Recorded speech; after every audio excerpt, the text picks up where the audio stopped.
friends, and welcome to this week's episode. Today I'm going to share with you an adventure that I had doing a couple of really interesting tests that I highly recommend that many of you might want to do as well. Now, we talk about body composition a lot because weight on the scale just really isn't enough information. Obviously, it's much more important to know how much muscle we have and how much body fat. And as a long story short, we want high muscle mass and low body fat. But another caveat is we want to know where that body fat is located. So not only is it important to know how much body fat we have, but where it is, because subcutaneous fat, meaning the kind that you can see under our skin, is really not harmful to our metabolic health. But visceral fat, that's the stuff that's inside our abdominal cavity. We cannot see it. It's behind our abdominal wall, is the part that really is associated with metabolic dysfunction, insulin resistance, diabetes, cardiovascular disease, neurological decline, all the things we always talk about. So it's really cool to be able to measure that accurately. Now, we talk a lot about the machine that I have in my office, and it's fantastic. It's an in-body machine. It measures some of those things, but not quite as accurately as what's called a DEXA scan. So I highly recommend doing the in-body because it's fairly easy to do. Many doctors have it in their office like we do, or many gyms. But to get that extra piece of information about visceral fat, a DEXA scan is going to give you the most in-depth information. So a really interesting test to do. Now, many of you might think of DEXA scanning in association with bone density testing, because when your gynecologist orders a DEXA scan, when they say, go have a DEXA scan, they're talking about measuring bone density. But it's very interesting because it's actually the same machine. A DEXA scanner can measure bone density and body composition, but depending on the location that you go to get it done, I found this really interesting. Most places don't have the software loaded on their machine to do both of those things. They're only looking for what they're particularly interested in. So if you're a patient who's having standard testing done that's paid for by insurance, for example, this is where it gets really frustrating. A DEXA scan is going to mean they're going to measure your bone density, and that's really important to do. But super frustrating, they're not going to measure your body composition, even though that exact machine could give you that data. It's just simply not programmed to spit that out because insurance doesn't cover it, which is really crazy if you think about it, because visceral fat contributes to most of the health problems that lead to billions of dollars of cost and illness and death. So, you know, if I ran the world, insurance would cover all of that. The fact is, at the moment, it doesn't. So get your mammogram, get your bone density test, that's called a DEXA, get your colonoscopy, get your pap smear, all of those things. And if you want to get a little more information on your body composition, do a DEXA scan at a place that can measure body composition. So in Houston, we're very lucky. We have Composition ID, which is located on Kirby Drive. That's really close to both of our offices. Wherever you live, if you scan DEXA for body composition, you'll find somewhere that can do this for you. So the information that they're going to give, you'll see in the video that I make, is really pretty extensive. It measures where the fat is, how much is visceral, and that helps to establish your risk for metabolic disease. And it's completely changeable. If you do have too much visceral fat, that's okay. We can help with diet, exercise, all of those things. But I think it's important to know so that you can establish your risk, because some people seem to have pretty normal body fat. They might look relatively normal to the eye. We can't see that in there. On the other hand, some people are quite fluffy with a lot of subcutaneous fat, and they have very little visceral fat. So establishing your risk of disease really requires knowing how much fat you have inside your belly. So that's cool. And then the VO2 max test is another fantastic test that helps to not only predict longevity, but to help you set goals for training. So it basically measures the amount of oxygen that you can use for energy. So someone who's more athletically fit is going to have a higher VO2 max. Someone who's really struggling is going to have a lower VO2 max, but it can be improved. So knowing where you're starting from, I think, is just magical, because we've got to start where we are. If you know where you're starting from, then we can improve on that. So part of your training plan might be to do a VO2 max now. Maybe it's not so good, that's great. And then part of your training plan as it progresses do the VO2 max again in a few months and watch it improve. So these are just pieces of data that can really help health span. We know that VO2 max is one of the things that's associated with longevity, as well as having low visceral fat. So those are all things that we can change. So isn't it amazing that you can get data that you can actually act on to change? So I'll be sharing some of my journey and talking to the owner of Composition ID, Melissa Dunning's here in the next part of this video, sharing some of the data that I got. And then I hope you will consider doing these tests because they're so useful just for establishing risk and then setting up a plan so that you can have the longest health span, be the healthiest version of yourself, and not miss anything because we can't see these things with our eyes. So really fun. I hope you enjoy the rest of this video. Hi, so I'm here at Composition ID. This is the Dexa Scanner that really accurately measures your body composition. Now, as many of you know, we have the in-body machine at my office. I actually did that about an hour ago. I'm going to compare what the results are from the machine in our office compared to this one, which is no doubt quite a bit more accurate. So let's see how it goes. So most of you are familiar with DEXA scanning for measuring bone density, which is typically what we order and your insurance pays for. This is actually the exact same machine, but it spits out data not only about bone density, but also about body composition. So it is very low amounts of radiation. This is an X-ray, but minuscule amounts of radiation. So a level of, say, 100th of what you'd be exposed to with a mammogram, for example. So incredibly safe. We don't have to worry about protecting my thyroid or anything like that. So almost consider it to be zero radiation. It's just too little to count. Doesn't hurt at all. I might actually take a nap because this takes 6 minutes. So very comfortable. So I'm here with Melissa Dunning, owner of Composition ID here in Houston. I just had the DEXA scan for body composition. It also measures bone density. And then I also did the VO2 max test, which arguably is one of the most important metrics to determine longevity. So really interesting, especially if you're someone like me who's pursuing athletic fitness. So thanks, Melissa. She's got all these results to go through, so let's see. Thank you so much. So let's go over your DEXA first, and then we'll come back and go over your VO2 max. Awesome. So first and foremost, we're going to say you're a doctor, so you'll know these terms. Most people will come in, they're not very familiar with a lot of the terms, so we have a terminology sheet, a definition sheet.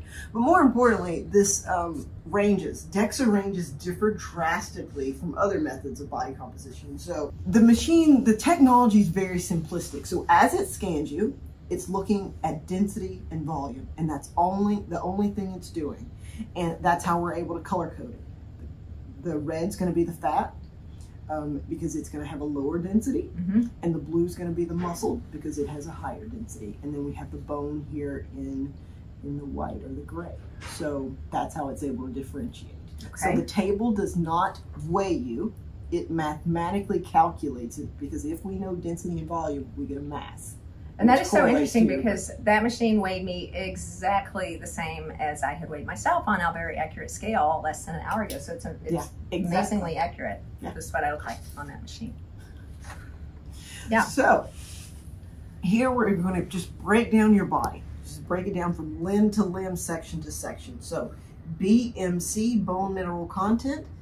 This is the breakdown of your right arm versus your left arm as far as bones concerned, all the way down. So your bones in your total body, this is the total. Lean mass. Lean mass is going to be the blue there. This is the total lean mass. So is this saying that I have 5.3 pounds of bone? Yes. Which is so interesting because you would think the skeleton weighs a lot more. You would think. So the most bones I've ever seen was a 6'7" professional football player. Massive man. His bones weigh 11 pounds. Amazing. So yeah, it's not a lot of our weight. Have a lot of weight to carry around the bones. Yeah. So lean mass. Women typically 85 to 90 is going to be about average. Of course, we're dealing with you well above average in bone. Fat pounds. That's going to be the red. This is the total fat pounds, and then it mathematically takes that and calculates, and that's how we get the weight. Interesting. So we're made of bone, fat, and other, basically. So lean mass would be muscle and lean mass would be other stuff. Really interesting. Yeah. I kind of ignore this body fat line. This is called your tissue body fat, meaning if we only take into account the tissue, the fat and the lean mass, and eliminate the bone, this would be your body fat. So if I'm doing a competition or something for people that are doing like an office challenge, apples to apples, we use tissue body fat and remove the bone from the calculation. That makes sense, because some people's bones weigh more than others. Yes, of course, yes. So your total body fat is right here. So 21.9% body fat according to this machine total. Just saying that you're 21.9% body fat, that tells us very little about your body. We want to break the body down into even further, smaller segments and see how the body fat's distributed. Because let's just interrupt for a second. This is what we can determine on the office and body machine is simply this number, which actually is exactly the same as the number that I got today on our machine. However, that 21.9%, you're going to tell me where it's actually distributed, which is more important. Because if it's under your skin versus inside where your intestines are, that's totally different as far as risk for health. Completely. Yeah. So when we look at your breakdown, arms are going to be shoulder sockets out. You're at 27%. Legs are going to start right here at the pelvic bone down. You're at 26%. Trunk is going to be your torso.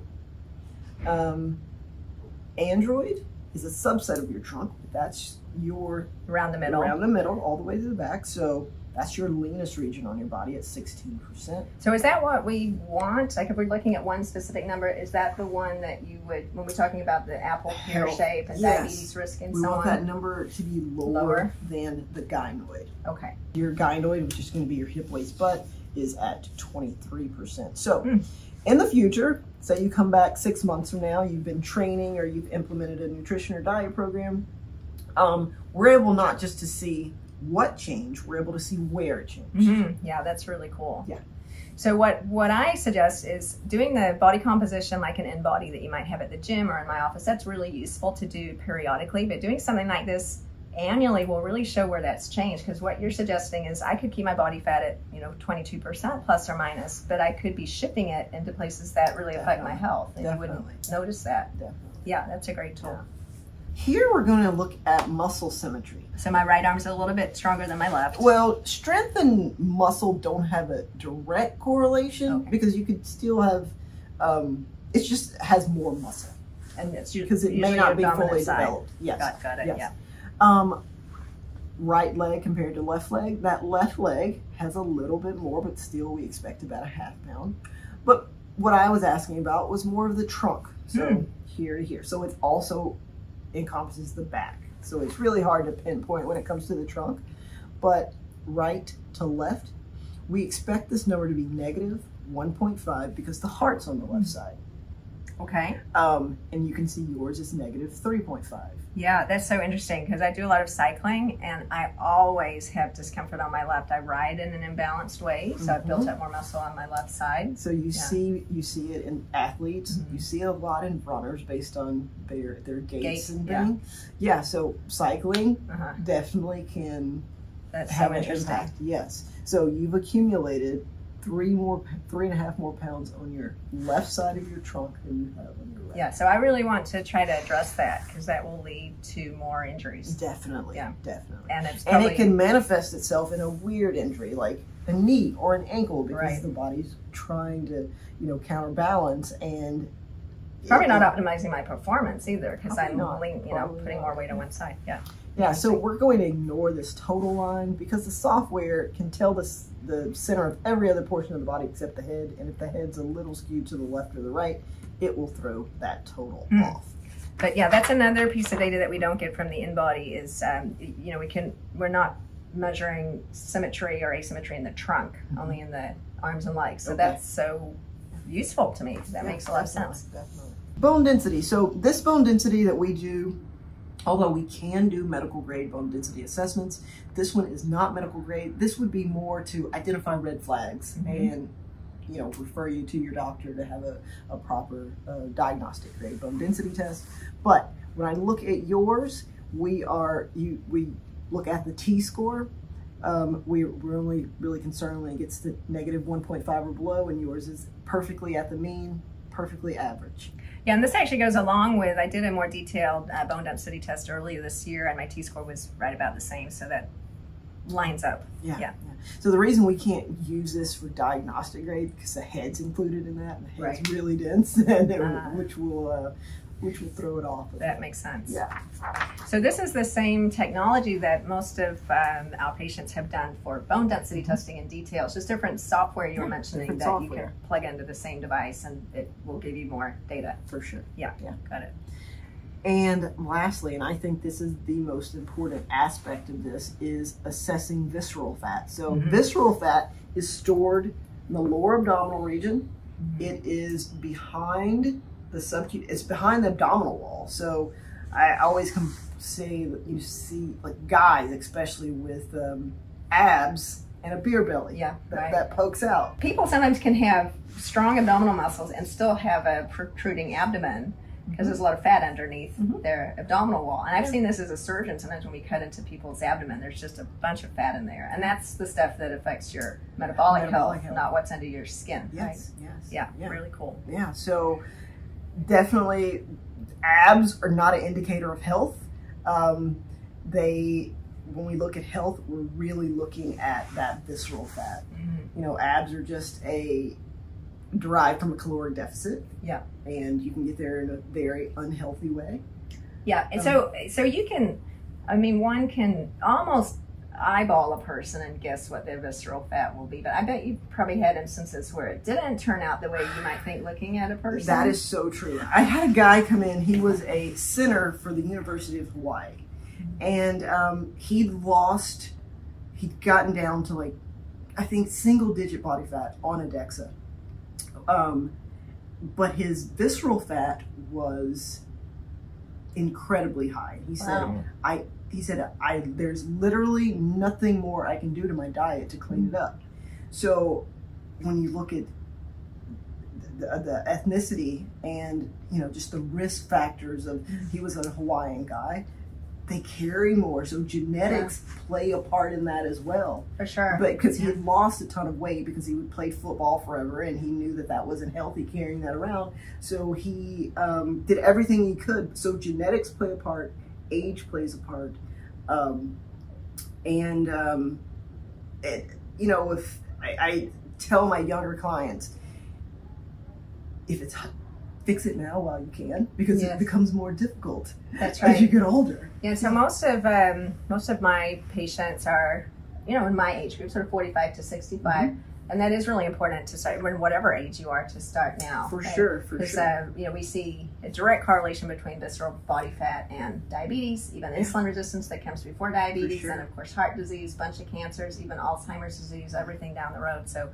So in this gentleman's case, he did everything he humanly could. So sometimes it's genetics and talking about medications and other things, but for most people, it's diet and exercise. Yeah, 100%. Yeah, so interesting. So how did mine turn out? So we shoot for an amount less than a pound. Obviously, you half a pound. Yeah. So it's a non-essential fat, so you don't need it. Whereas you do need subcutaneous fat. Right. Visceral is a non-essential. Sometimes we've seen, you know, lowering or eliminating sugar, alcohol, white flour, processed food, those type of things. Lower it. I've seen people give up alcohol for 6 weeks and lower it to almost nothing. So it's according to what your focus is. A little isn't bad. It's according to, you know, the people that we see with zero.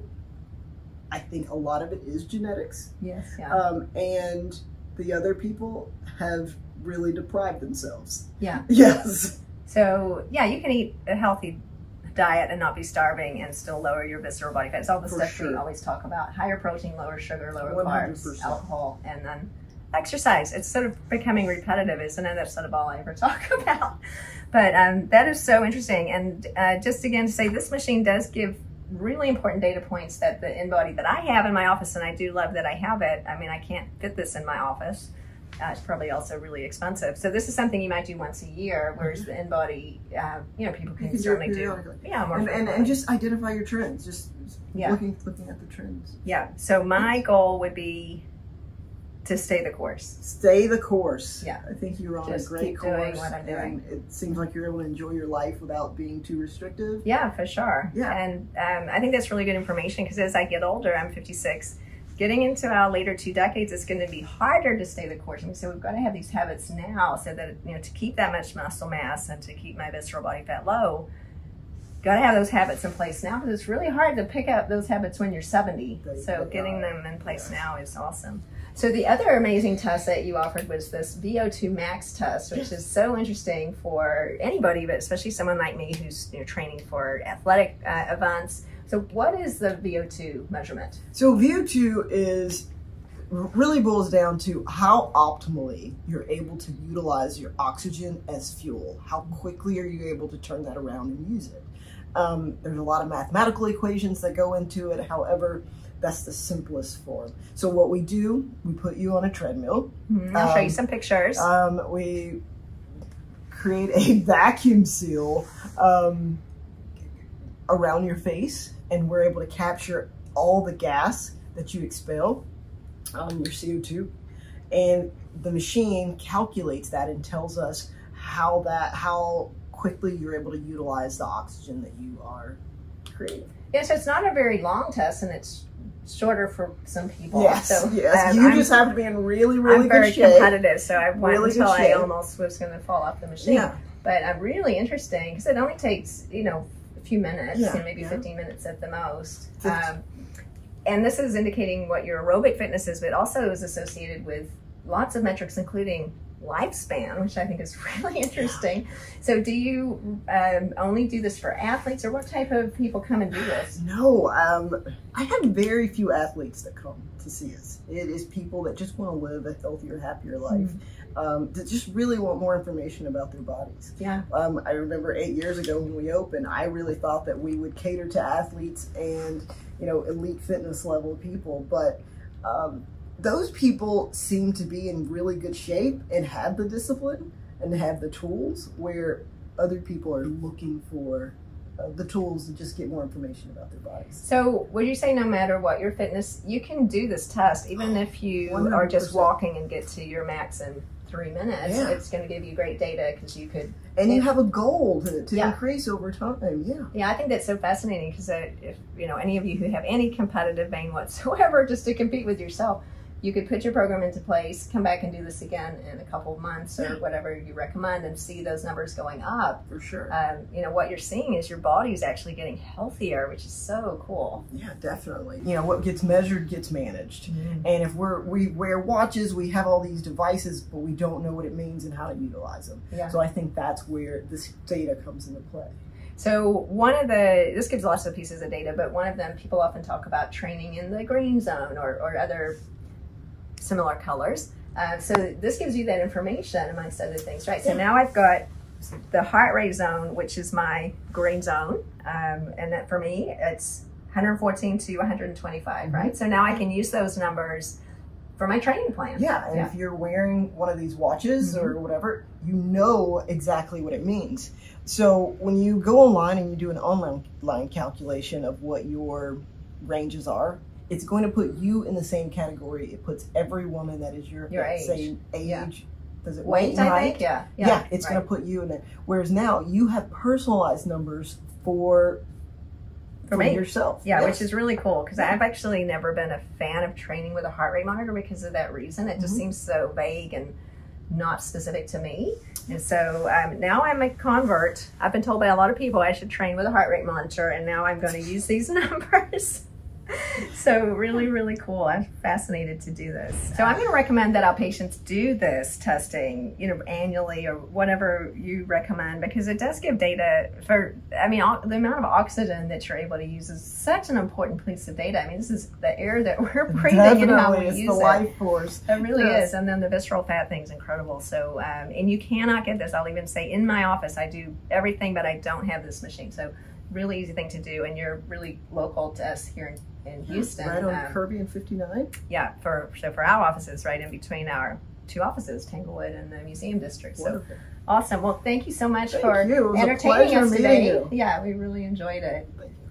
My pleasure. Well, I hope you enjoyed this video. I sure did have a good time doing that test. We'll put the information below of how to reach Composition ID here in Houston if you live here, or you can search for somewhere similar where you live. If you like this video, don't forget to subscribe share it with your friends, and I can't wait to see you next week.